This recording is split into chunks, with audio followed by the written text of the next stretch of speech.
उद्धव ठाकरेंनी महाराष्ट्राचं नेतृत्व करावं आणि ठाकरेंनी महाराष्ट्राचं नेतृत्व करावं यासाठी आमचा संघर्ष सुरू आहे, असं संजय राऊतांनी म्हटलंय.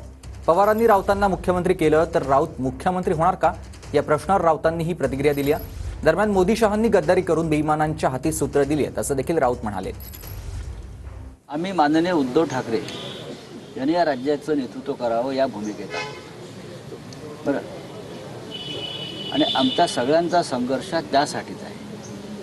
ज्या पद्धतीनं नरेंद्र मोदी, अमित शहा यांनी महाराष्ट्रामध्ये गद्दारी घडवून बेईमानांच्या हातात सूत्र दिली आणि उद्धव साहेबांसारख्या एका सभ्य संयमी माणसाला मुख्यमंत्री पदावरून दूर केलं. आमच्या काळजामध्ये झालेला घाव आहे तो आम्हाला भरून काढायचा असेल त्यासाठी तर आम्हाला उद्धव साहेबांना आमचं व्यक्तिगत शिवसेना नेता म्हणून, शिवसैनिक म्हणून कधी आम्ही त्या दृष्टीनं पाहत नाही. बाळासाहेब ठाकरेंनी जे आम्हाला दिले ते भरपूर आहे, बरं का, अजीर्ण आहे.